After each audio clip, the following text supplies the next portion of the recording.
السلام عليكم ورحمة الله وبركاته.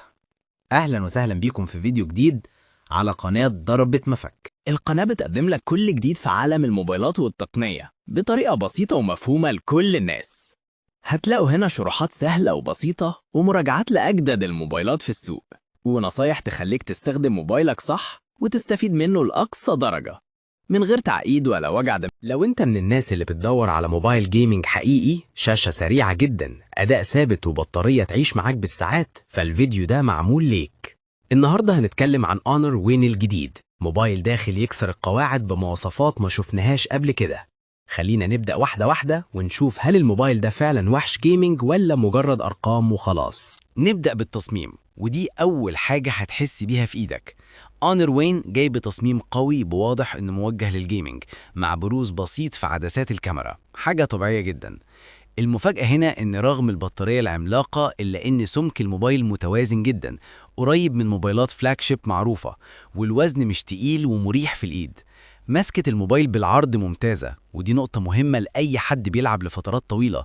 مفيش ضغط على الإيد ولا إزعاج من بروز الكاميرات، خصوصا مع الجراب السيليكون اللي بيجي في العلبة. الشاشة. نخش بقى على أقوى نقطة في الموبايل ده، الشاشة. شاشة 6.8 بوصة بحواف قليلة جدا وتجربة مشاهدة ممتعة جدا، لكن اللي يخض بجد هو معدل التحديث 185 هرتز، رقم ما شفناهوش قبل كده في أي موبايل. السلاسة هنا خرافية، سواء في الألعاب أو حتى السكرولينج العادي. كمان الشاشة مريحة جدا للعين بفضل معدل تعتيم 5920 هرتز، وده بيقلل إجهاد العين بشكل واضح جدا، خصوصا في الاستخدام الطويل أو في الإضاءة الضعيفة. بالنسبة للكاميرات، عندنا كاميرا رئيسية 50 ميجا بكسل، كاميرا تليفوتو 50 ميجا بكسل، ألترا وايد 12 ميجا بكسل. التصوير في الإضاءة الجيدة كويس جدا، الوان مظبوطة ومفيش مبالغة، الزوم محترم والذكاء الاصطناعي موجود. في الإضاءة الضعيفة الأداء متوسط، مش الأفضل في فئة الفلاج شيب.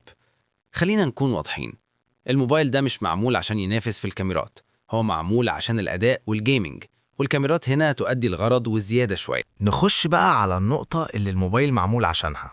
الأداء هنا قوي جدا، مفيش ستاترينج، مفيش ثراتلينج، حتى مع اللعب لفترات طويلة. تقدر تلعب ألعاب تقيلة زي كول اوف ديوتي أو ببجي على أعلى إعدادات ولساعات من غير أي دروب فريمات.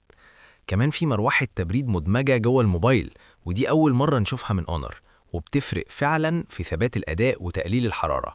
من خلال جيم مانجر تقدر تشغل أو تقفل المروحة، تمنع الإشعارات، تزود الفريمات بالذكاء الاصطناعي، تتابع استهلاك المعالج والرام. تجربة جيمنج حقيقية من غير تنازلات. البطارية، وهنا بقى الضربة القاضية. بطارية 10,000 ملي أمبير، رقم مهول. استخدام خفيف يومين أو أكتر، استخدام تقيل وجيمنج يوم ونص بكل راحة. ومع شاحن 100 واط الشحن سريع جدا ومش هتستنى كتير. في النهاية، اونر وينج مش مجرد موبايل جيمنج وخلاص، ده موبايل معمول عشان يديك أعلى تجربة ممكنة في اللعب والاستخدام التقيل. شاشة بتردد غير مسبوق، أداء ثابت من غير سخونة، وبطارية تعيش معاك أطول مما تتخيل. كده نكون وصلنا لنهاية الفيديو. لو عجبك المحتوى ما تنساش تعمل لايك وتشترك في القناة وتكتب رأيك في الكومنتات. استنونا في فيديو جديد من قناتكم ضربة مفك.